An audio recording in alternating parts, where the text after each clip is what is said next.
Not live and coming to you from the fabulous Sunset Strip in Hollywood, California, it's the Bob Dean Show. Yay! This is episode 53. By the grace of God, thank you, Sammy Junio, Joe White. Dennis isn't with us tonight. Zach Herndon, thank you for putting the stuff up on my website. I want to welcome Cathy St George, my unofficial co-hostess. Hello. Mike over here. And Rocky Carroll, our special guest tonight. Hey. Yay. Thank you. Now, I do want to promote myself for just a minute. It looks like I will be doing a show at the Laugh Factory on October the 1st, now that Cinda is back in town. Cinda Greenquist, owner of the LA School of Comedy, which is fabulous, at 10835 Santa Monica Boulevard in beautiful Persian Westwood. Yay! Where we used to do the Bob Dean Show from. But anyway, it looks like I'll be there. And let's see what else. Please subscribe to the Bob Dean Show. Yay. On iTunes. Listen to it on Stitcher on your Android. Follow us now on YouTube. Thanks to Joe White. And you can also listen on my website, bobthesurlycomic.com. Wow, that's a lot of places. I know. You're so popular. We're at 7,500 downloads. This hat is not working with this, but it's hilarious because if you guys, the episode where I'm in the red, I believe it was, Can You Hear Me? It's when my psychic friend, Jennifer Diamond, was on. And if you really pay attention to it, I look like a friggin' walrus with a man bun. Oh, no, I loved it. Because my gut's all like this in that polo shirt, and then what's left of my hair right here, that's why I wear the hat. And y'all. we were hot that day. Yeah, well, we're always hot. Anyway, and Cathy St George, we need to give a shout out to my oldest friend from high school, Keith Garston. Hello, Keith. He's been a fan of yours. Really? Oh my goodness gracious! When I mentioned your name, he was like, "I got her," and he's a very distinguished gentleman, father of 3, lovely wife Calvert, living in he's my buddy. We grew up together. He's the best. But just give a big old shout out. It's so nice that I have a fan, and I'd love to send you a little present or a surprise. Oh, he wants to send his copy of your Playboy for that an would be autograph. great. I'd be and I happy texted to him do and asked that. if he wanted to be a little call-in, but he's an international traveler. He just landed somewhere, but he's like, and this is his text. I would pull it out, but my phone is too tight in my pocket. It said, "Smoking hot." I said, "Hey, Gar, you want to be a call-in?" He goes, "Smoking hot, Cathy St George," but I can't do it. Tell him it's I'm in slow-mo now. We'll do it next time. And of course, Maybelline, the dog's here. Yes. Hey. Yeah. So you know that's not me panting in the background. That's Right. It was. Service dog, y'all. Service dog. Yeah. Okay, I found this today when I went to get my teeth clean. It's the West Los Angeles College West Side Extension Fall 2018 guide. And it's fascinating to know that they have blackjack for dummies. Seriously. This is on the curriculum. I wish I'd had that. Blackjack, how to play and win at craps.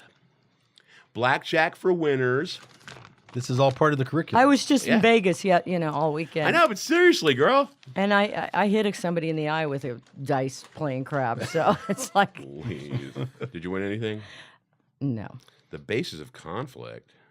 Stages of meditation. Oh, role playing. Where are my glasses? During blackjack? Yeah, this is just role playing. Now, role playing is one of my favorite things. Oh, well, pictures of what it's like to be. That class is probably already full, so I'm sure. I would think so. Say, man, if you need help with role playing, then you're a friggin' Can you audit role playing? Is it? Oh, my goodness. All right, well, back to my buddy, Rocky Carroll. Thank you for being here, sir. Thank you for inviting me. Glad to be here. It's an honor and a nice pleasure. to meet you, Kat. It's so nice to meet you. I'm such a fan. Thank you. And Maybelline, too. We've already bonded. She loves him. Now, as y'all know, that I'm an actor and comedian, which means I'm a bartender. And where I work at Wolfgang Steakhouse by Wolfgang Sweeter in Beverly Hills, I've had the opportunity to meet many, many, many really terrific, wonderful people. And this dude right here is one of, it's been, 4 or 5 years? Sometimes Maybe longer than that. Yeah.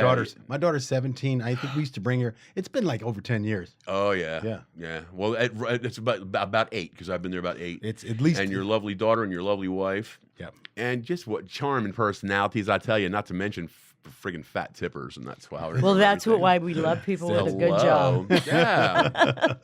But it's really, really, I'm very, very proud to have you here. As I have last week, we had Nicholas Koster. We've had wonderful people on this show, and I'm real proud of the Bob Dean Show. Yeah. Yay. Rocky Carroll. I love watching you on NCIS. Thank you. Because you're such a real cool dude in everyday life, but you're in that suit with your arm looking down over the thing, going boom, boom, boom, boom, boom. Yeah, I always tell people, God, I wish I wielded this much power at home. It doesn't translate. I walk in the house and like, where the hell have you been? You need to take this garbage out. Why didn't you did you call the cable company? I'm like, damn, I'm such a powerful human being on television. It keeps you humble. I'm like, oh my, it doesn't work. And it's like, I put the suit on, the tie, nothing. And you're running serious stuff there. I'm running serious stuff. Hello. You know, world issues. You Yeah. know, we're saving the problems of the world. I walk in the door and it does not Take the translate. trash out. You got my car blocked in. I've got a headache. You're on Forget about TV. it. Hooray. Call the cable Well, your company. lovely wife, tell me her name. I'm sorry. My wife is Gabrielle. Gabrielle. And she is, please, we were discussing as I was researching you, but she's a fascinating woman. And my friend Claire Thompson, who is a big time Los Angeles designer, has worked with your wife.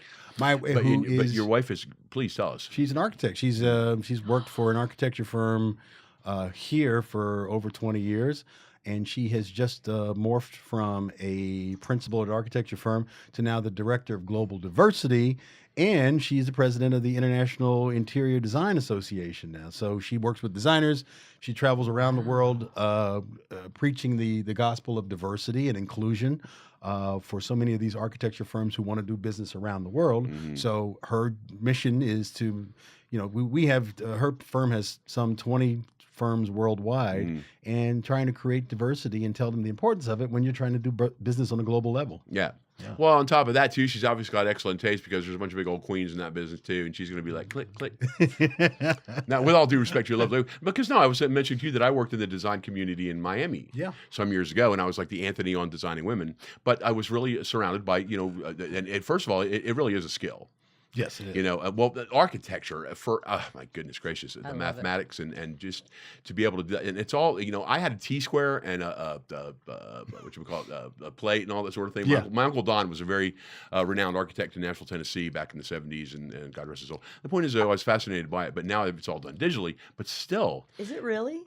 A lot of it is, but still the ability to see the world, to foresee what something's going to look like, you know, and have the foresight to see it. It's That's amazing. It's an amazing skill. Yeah, absolutely. It's a gift. I took drafting in high school just because I would be the only girl in the class and all the hot guys were in the all class. the attention. And, All the that attention doesn't was- surprise And me at I all. did, because I was an art major, I did so well that I got to be the tutor too.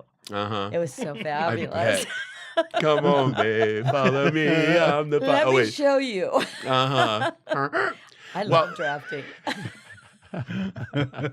You are from Cincinnati, Ohio. Born and raised in Cincinnati, Ohio. And now Christine R. We're going to give a shout out to Christine. Yay, Chris. She's the one that sings the Bob Dean theme. That's pretty funny. She's from Cincinnati as well. She's a native of Cincinnati. We were friends in Nashville when she went to Vanderbilt, but she's back in Cincinnati. Home of Doris Day.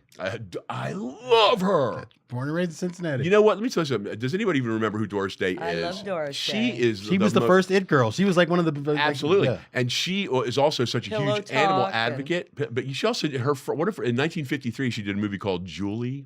Does anybody know that movie? It's about an airliner that loses the pilot and she lands the plane. Oh Julie, my it's called. gosh, It was I way love before that. Karen Black and those cross eyes in 1974. But Doris Day, man, I love she's Doris just cool Day. as hell, man. Well, she's the Her, bit. Whenever I go back home, they always say, you know, they have it'll be like the local paper. Here's the list of the top, and there's always this huge picture of Doris Day, and then there's the rest of us. So Well, hey, man, and you know everybody in Cincinnati's proud of you. That's true. You are nominated for a Tony. correct. And from no, I have my note here. But what's August Wilson's Pulitzer Prize winning play, Piano Lesson? That's correct. Wow, Yes. great. That's correct. And you were honored with the being not nominated for a Tony. Nominated for a Tony, won the Outer Critics Circle Award.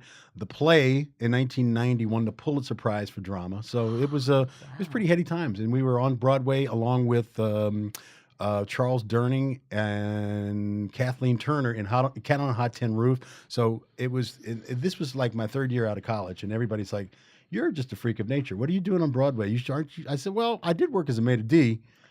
and then I went to Broadway. So, but New York was a wonderful time. I spent 4 years in New York, and one of those years was just a magical year, 1990, when I did the piano lesson. Well, you know what? You're not freak of nature. You're just a natural talent, dude. Wow, thank you. You're a natural talent, and you have covered everything.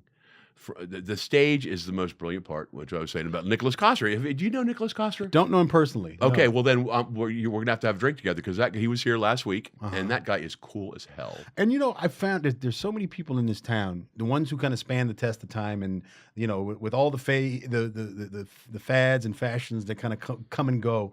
I always see the ones who come from the theater or have that sort of stage background always seem to land on their feet in one way or the other. If they can find ways to do work or they can play other roles or whatever. Because I always thought I thought everybody came from the stage. And then I came to Los Angeles, started working in Hollywood, and I met actors who'd never been in front of a live audience. They don't sing. They don't. I mean, and that just freaked me out. And I worked Meg Ryan, who was at the time, she was the Doris Day in the '90s. She was the it girl.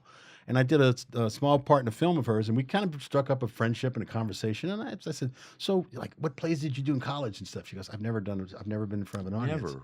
And I thought, wow. Unbelievable. I didn't think that existed. I thought everybody had to be in front of an audience. I just love it. Yeah. And now, first of all, I want to say hello to Mr. Joe White, Kiss one? who is a theater major. I'm trying to think of the movie. And when we was talking, hello, I'm sorry. Sorry.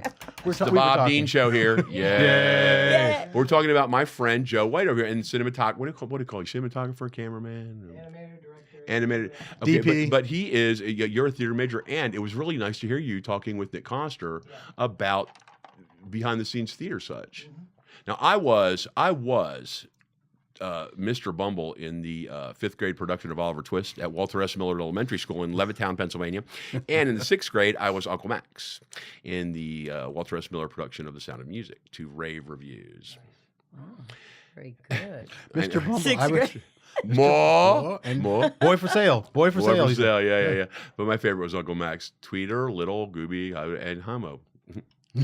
That's not really the Von Trapp kids' names, but at any rate, but this is another thing too, is that you in high school in Cincinnati, you went to what school did you do? Don't tell me because I wrote it down.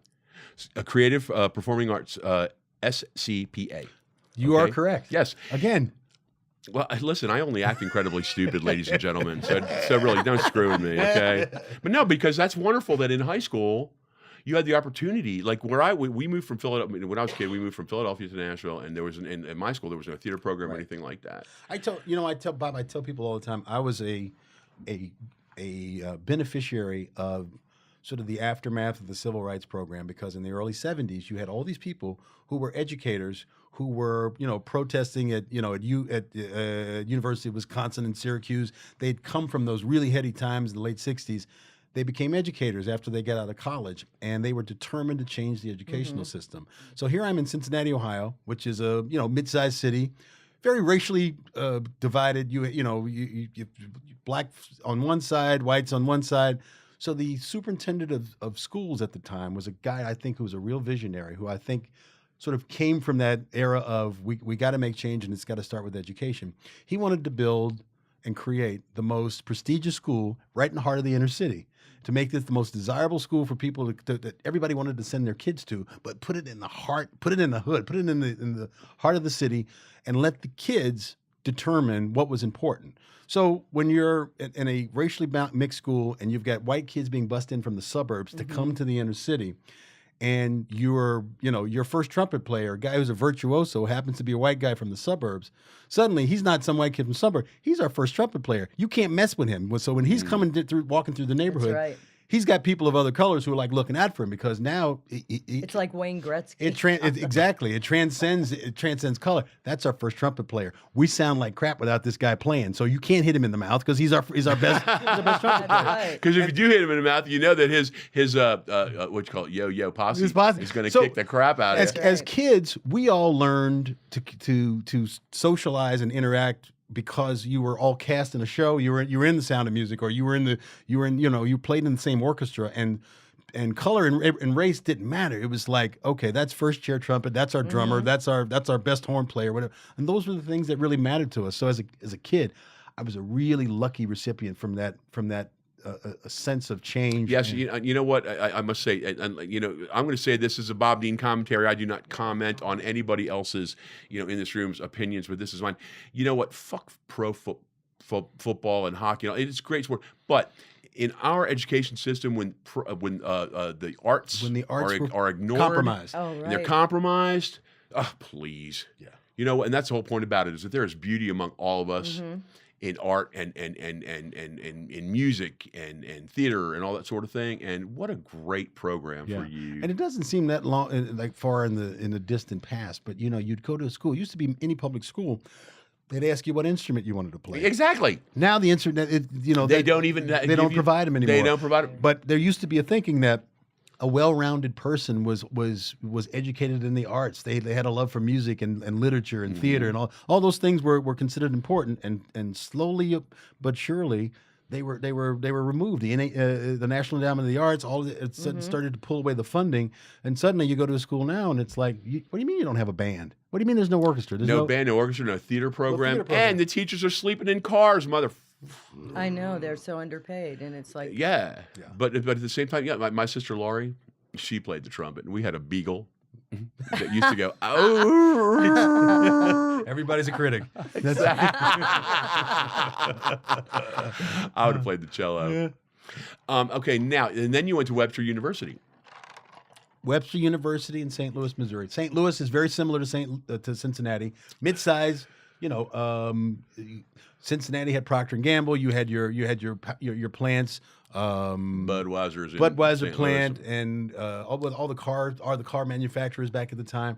So and I was growing up. I lived in a neighborhood where if you went to performing arts school, you were a bit of a freak because everybody else was going to work at Procter and Gamble.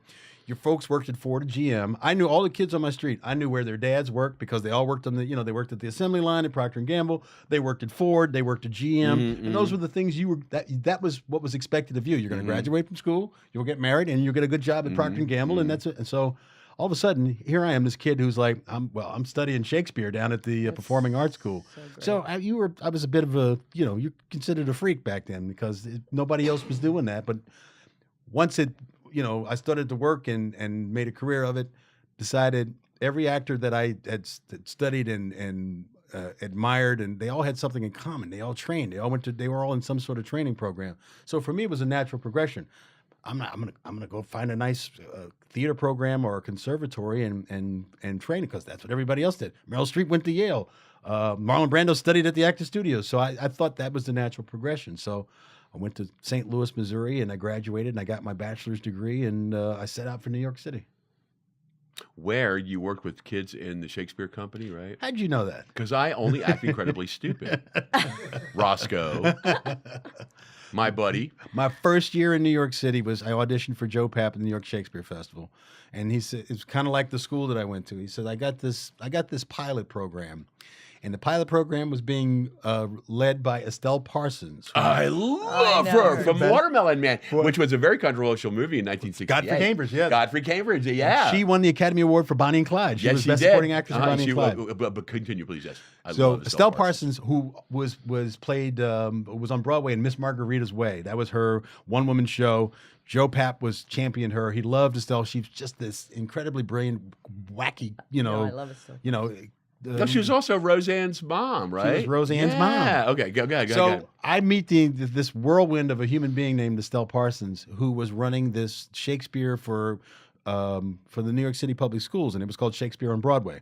Well, it was an abandoned Broadway theater that hadn't been opened in like 10 years, and Joe Papp, there was this part of New York City called the wrong side of Broadway, and there were all these theaters that were dark that nobody was using. So Joe Papp got permission because he's Joe Papp, and he made somebody an offer they couldn't refuse, and they let us have a Broadway theater, the Belasco at the time. And at 9 a.m. they would bus in these students from all around the city, and we would do productions of Romeo and Juliet, Macbeth, and As You Like It in rotating rep at 9 o'clock in the morning for these high school kids. And our wardrobe, what we would wear, like when we did Romeo and Juliet, we dressed in like boys. Everybody was in boys' school uniforms, like Catholic school uniforms. The Capulets wore one color, the Montagues wore another. Oh, so it was the kids could identify. So the with kids could identify. They could see yeah. they could see themselves on the stage, and that was my first year with children's theater, I always said children's theater was the greatest training ground ever because if kids don't like what you're doing on stage, or if they get bored, they just talk amongst themselves, or they start talking back to you. So it was a real baptism by fire. But that was my first year in New York City. What year was this again? 1986. Okay, I lived there then too. And that's when you were doing Studio 54 and and all that stuff. I should have been going to work. That was kind of toward the Yeah, end of 54. that's right. It was wasn't because but I had a billboard in Times Square then. I never went to 54. I went to Limelight, went to Nels, but 54 was not. This one, Nels, I I love the pictures that you. I'm so proud that we're friends, and the pictures that you post are so fun. And thank you for. We went to that the Studio 54 book party. Oh yeah, that was fun. That was a That kick, turned out wasn't good. it? That turned out I very liked it too very because well. we're at this party, and it was so like where was it? So the W or something. It on was Sunset. Standard. The Standard, and you had to go through the kitchen to get to this kick-ass party in the back. And there's this girl that I know, no names mentioned, but she's hot as hell, and she looked at me and went, because of the way I was dressed. I was wearing my suede jacket and some white painter's pants and a pink shirt, whatever. But but I was like, damn, baby, yeah. It was fun. It turned out really nice. It was fun. But it's Studio 54. It was great in the beginning, and they've got this whole new documentary, I think, about it now. So. We're lucky to be alive. But New York was so fun in the 80s.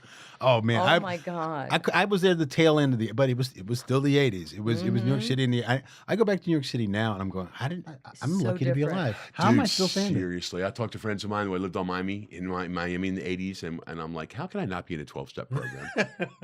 How am I not dead? But... How am I not dead? Because I was so the job that I had and working for Joe Pappin, just the whole like the strict. aura of there. So it would be midnight and everybody's like, where are we going to go next? I'm like, I got to go. And they're like, what do you mean? What the hell are you talking about? You got to, I have to get up tomorrow. I have a 9 a.m. rehearsal. I'll see you guys. You'll probably still be awake when I finish rehearsal, but I'll see you when I get back. So I would put myself on a timeout. I was It's like, true. I had to. Damn, you got self-control, I had dude. to. I can't tell you. This would be a whole nother conversation if I had. Right. Tell you how many times I'm leaving some club at 10 a.m. on South Beach. I've done the Walk of Shame. The Walk of Shame. Times. My favorite story is there was this kid laying on the corner of wherever by Flamingo Park. And it was this preppy kid, and his khaki pants were down around his knees, and his boxers were up. And I'm walking home. It's a Sunday morning, like 10 o'clock. And my first thought was, crap, I hope this guy ain't dead. That's just going to kill my buzz. You hate and I to walk have up, to give him I walk a up, CPR. and I kind of give him a nudge with my shoe, like against his knee. I'm like, hey, are you alive? And he goes, and I go, pull up your pants and go home. Then I was like, whew, at least now I don't have to deal with paramedics. Try and doing such. the Walk of Shame on a subway. in a really nice outfit. Try doing it in a Buick station wagon that you're trying to parallel. Or the Walk park. of Shame on a Sunday in the subway. You've been in an after-hours place and people are going to church, like That's they're on right. the subway, Oh, and it's just yeah. like That's right. Noon. You come out noon, and you're like, You are the devil's And disciple. some little you kid are the staring devil's at you, disciple. and you're like, good morning. You're like, good morning. Happy holidays. It's not Christmas. Oh my goodness! Oh, it's almost Christmas for the Happy Birthday Baby Jesus cocktail soiree at my fabulous apartment. so fun. You know, I haven't put the decorations away yet. Oh, that's smart. I mean, they're in boxes behind the front door, but it's like, damn. Then I got to move the car and open the shed and blah blah blah. Do you do a Halloween thing at your house too? No. I work, because Wolfgang's Steakhouse by Wolfgang's Wieners open 365 days a year. But Christmas Eve and Christmas Day are the nights that Sasha and Nikki, they have, because I have a party that's it's a benefit for the Humane Association. Hey, Nikki's a sweetheart. Girl, she's hilarious. I love that girl. I got to show you this video. Well, I can't do it right now, but it's on my Facebook page. She is the coolest. She really is aces, and I know her family. I know her siblings. I know her mother and father. I think I met her when I met. Yeah, she's been there. I met her maybe 8 years ago too. Oh well, she was at La Scala, and when I worked there, and this is a story she denies, but Nikki can't. She came into. I just started attending bar at Wolfgang's on Sunday nights, and there's like 3 of these. The manager and a couple other dudes sitting there, and she walks in because we were supposed to have a drink after work, and she's wearing like these big boots and these tight jeans and some kind of sweater, and her hair's all down. She's looking like Ronnie Spector from 1966, and I was like smoking hot. And she puts her butt in that first bar stool there by the piano, and she clicks her boots up on the bar, and she goes, "I'm bored." And all the guys that randomly, they're like, ah! I'm like, yeah, that's my little sister Nikki. And the next day she was there, but she is like the coolest. She's so well rounded. She's got all kinds of different things going on with her acting and her writing and that sort of thing. But Have you met? You know who we're talking about? That's what I'm trying to Nikki think. Camp, Quita. I'm Todd, and she's Quita. Okay. Yeah, yes. yeah. We were sitting in Nick's one night, and we were drunk as hell. No. And I said, let's think of the blackest black girl name and the whitest white boy name. And she goes, you're Todd. Like, I said, you're Quita. And that's what we knew. I got to tell this story real quick. When Nick's first opened 2 years ago, Nick's, to the ladies and gentlemen all over the world listening to the Bob Dean Show, and watching. Nick's excuse me, Wally's. I'm going to get sued. Yes. Wally's is right next door. And it's like this really, really, really hot spot. Anyway, the point is it was like the second week they were open till 2 a.m. And like the first, 10 days they were open, Nikki and I were at Nick's and we went and had several drinks. And I keep doing this because my ears are sweating on your phones. I'm sorry. Nick's was quite the hangout. Nick's was great. Okay, but the valets had left her car right in front of Wolfgang's. So picture this, ladies and gentlemen. Details are important.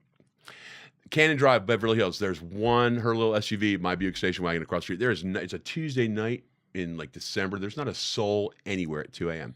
And we get in her car and we're talking about this and that and the other thing. Mm-hmm. And I go, well, I got to get going. And as I get out of her car, I go, have you noticed that I've lost 20 pounds? And I'm walking around and she goes, from where? And I go, I'll show you where. And on the yellow lines between La Scala and Wolfgang's, I dropped trowel right there and bent over. And all of a sudden, this voice goes, sir, are you all right? And I turn around with my ass in the air, and there's like 40 people on the patio at Wally's that had just been shoveled out at 2 a.m. And I was like, ah! And Nikki goes, vroom, zip. I don't know him. Don't know him. You didn't see these people before you dropped trout. Oh, goodness gracious, no. And that was it. The place, the restaurant had just opened up. So there was not all the Persians hanging out late and that sort of, and yes, I said it. This and that. But there was they were all behind that wall. Anyway, but Nikki and I get in so much trouble. I can't tell you how many times I I've love had a friend that you can just get into mischief with like you're still a kid, and, goodness and not get gracious. arrested. Exactly. Well, we've come close. And I can tell you, there's been And have selective memory together the next day. Right. I don't remember that. You There's can been at make least- up what happened. Yeah, exactly. The last time we got into, not in real trouble, but she locked her car in the parking garage underneath. Down below. Yeah. And she's like, we pull up, she's like, damn it, because they lock that shit up tight and they won't let you out, Who, right? women do? Or No. Oh, okay, just checking. But we digress. I digress. How would I know? Anyway, but we pull up in her car and she's like, damn it, they're closed. And she's like, what am I going to do? What am I going to do? And I had a La Scala bag with have a chopped salad in it on the floorboard. And I go, relax. And I took the bag and I put it over my head because there's cameras everywhere. And I went out Very smart. and put my shoulder under the thing and pushed it up and she drove up over the... I hate to think. I'm so glad. now that I've laughed at everybody. And you didn't suffocate during this. That's well, a good thing. I've had enough plastic bags over my head in time. Sorry. So back to you, Rocky Carroll. You are an ace, man. Thank you. Now, you my were telling friend. me about your lovely daughter, who, if I may bring up, because this is a serious situation. You had to scramble to put her in another school because She has to start her senior year at a new school because one of the schools here, and not too far from where we are here, Pacific Hills, was unfortunately had to close its doors for lack of enrollment, lack of funding. Oh. So here we are, and especially for high school kids, you're a senior, you've made friends, you've made these, you have got all solid. this connect. So now she's like, having to start over again, having to make new friends. And teenagers always, they're not big picture people. She's like, I'm never going to meet anybody. I'm like, you're going to high this is school. the worst day of my life. I said, give it 48 hours. You'll probably be bringing people home. But I said, prior to that, we had to find a new school and, a good school in LA where you feel, they're And safe. where is it?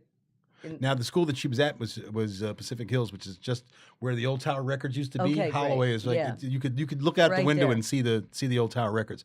So now she's at a place called Pilgrim School, which is in Koreatown. That's where I live. Yeah. So right on Commonwealth. That's her new school now, and it's close to home, and it looks like a good fit for her so far. The only hard part is her like thinking, I'm never going to meet anybody. Nobody's going to talk to me. I'm like, since when? Oh, When? please. Are you going to go your entire senior year and nobody's going to talk to you? Can I give a message to your daughter, Alyssa? Yeah. And it's So good to be the new girl. I in was school. senior class favorite in 1979. I was student council member of the year twice. I was who's who among American high school students. The point being, doll, is that this is really kind of a cool thing for you to your senior year. Although you're going to miss your friends in your school, just keep your chin up, hold your. Well, I'm not going to say it in front of your dad, but hold that chest out, and be the smart girl that you are. You're going to make friends like that Instantly, and you're going to have a great time.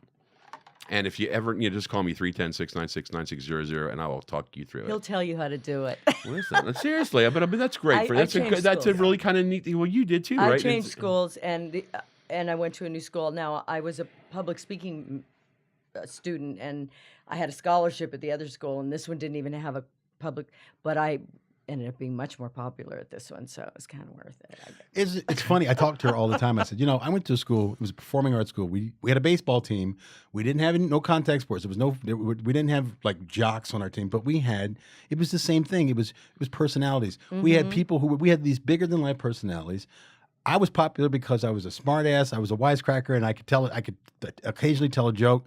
And I was always the guy who was, if I had gone to any other school other than the school that I went to, I would have been in the principal's office. I would have probably been, I probably would have flunked my senior year. But because I went to a school that encouraged creative and artistic Exactly. expression, they thought I was a pretty entertaining guy.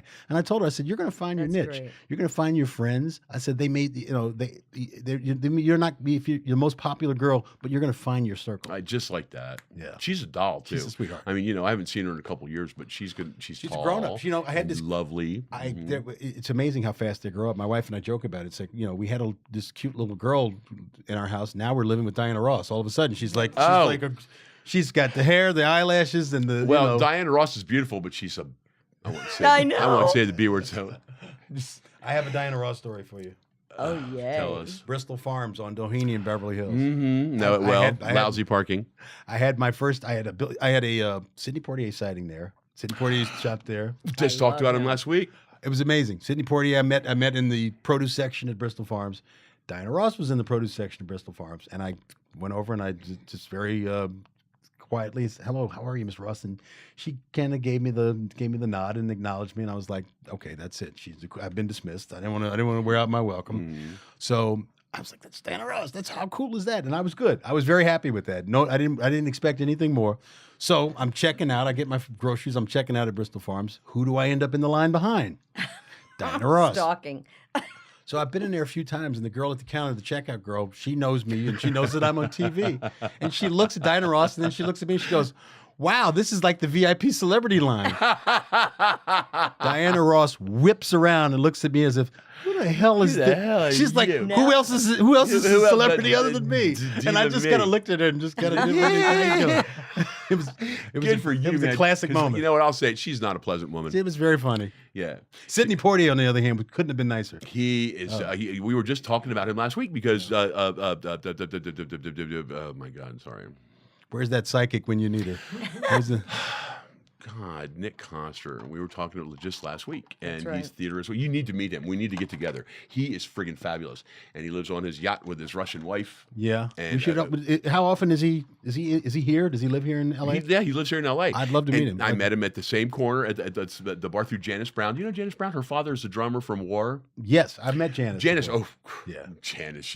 Janice Brown. I've been trying to get you on the show forever. Sounds like such a she is fun a neighborhood. piece of work. It's a place. It's a Janice fun Brown place. is the coolest, man. She's the one that the last time I let her out of my convertible in Beverly Hills, the next day the car caught on fire. Thank you, Janice.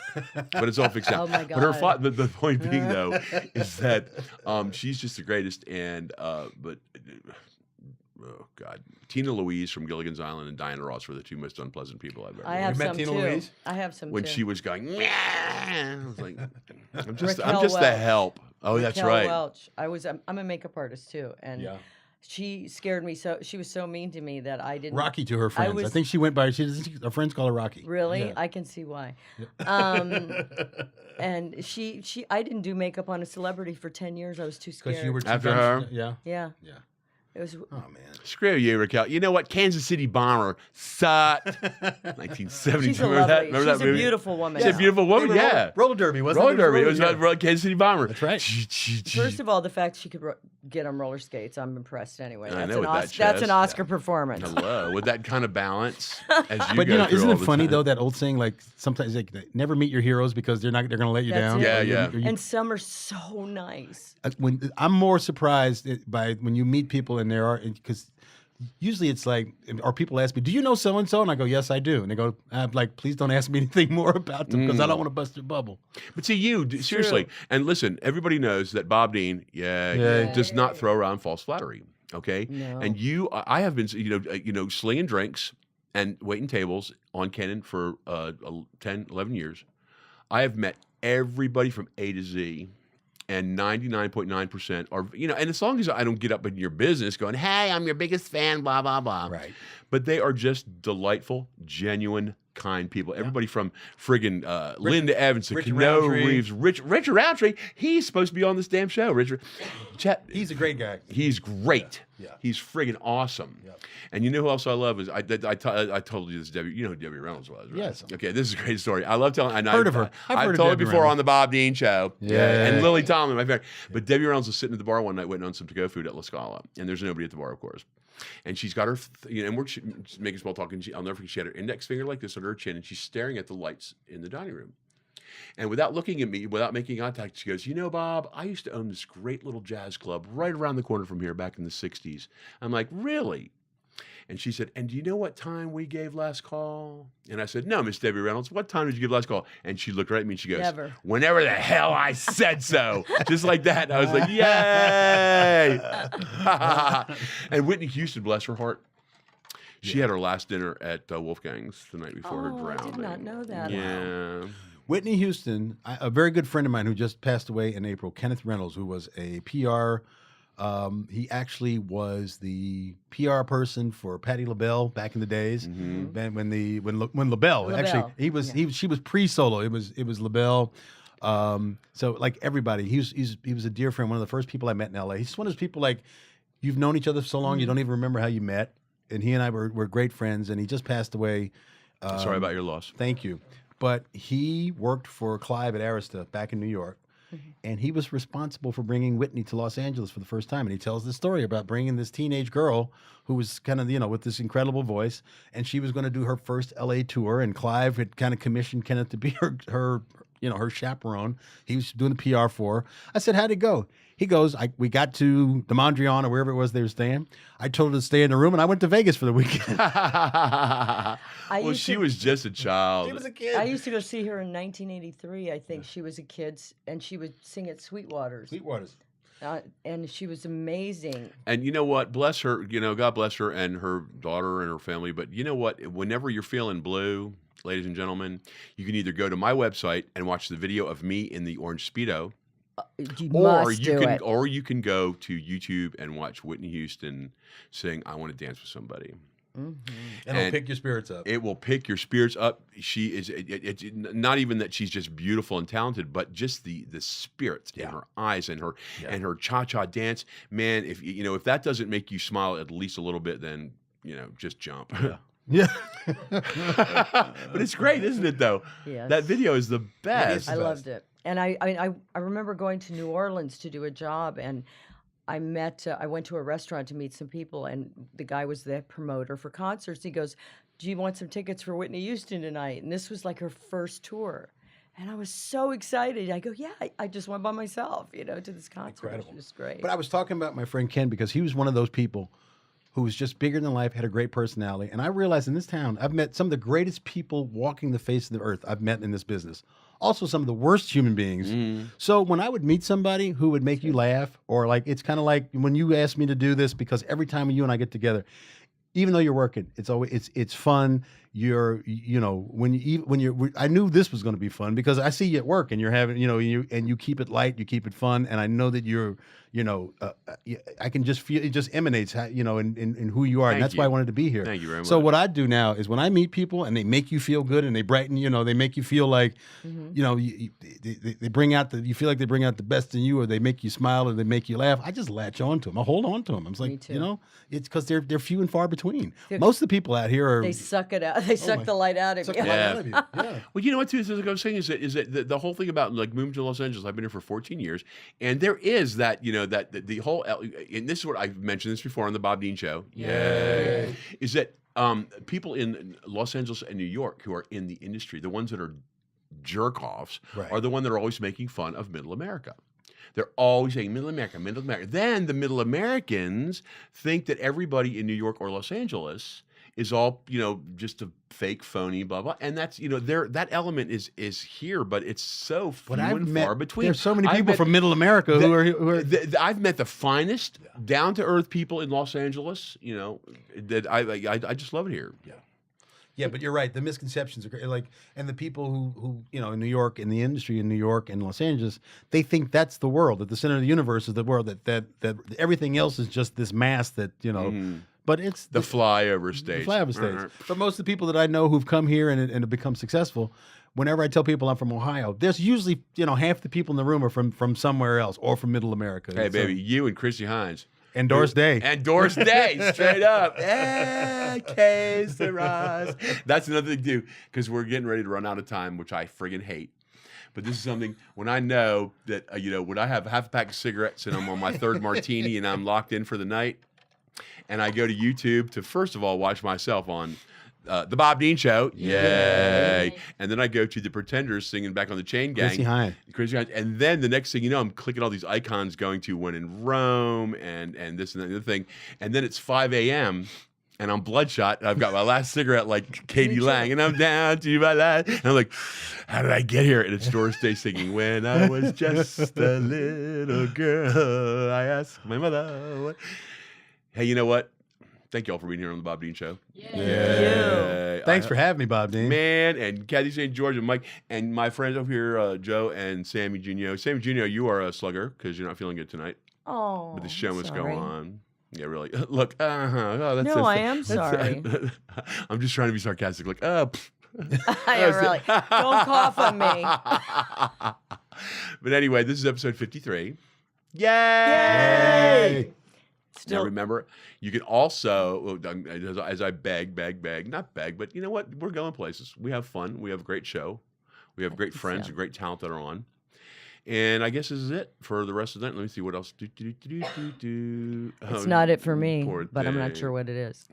Well, you got to put that damn dog in your purse. I don't have to. She's sleeping. Look Well, at her, I'm she's just glad I was able to come here because when this show goes global and it's like you have to be on a wait list for 2 years to get on because, Mr. Dean can see you, April of 2020. I just want to make sure that I got here early and on the ground floor. Listen, Roscoe. First of all, I'm proud we're friends, as well as Miss George over here and Mike, everybody.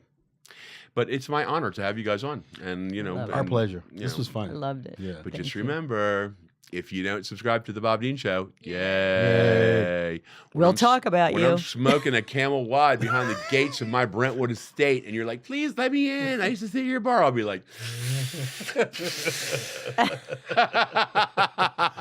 "Thank you all very much. Let's say good night. I love you all. Night. God Good night. bless. Thank you, Rocky. Thank you. Thank you. Bye."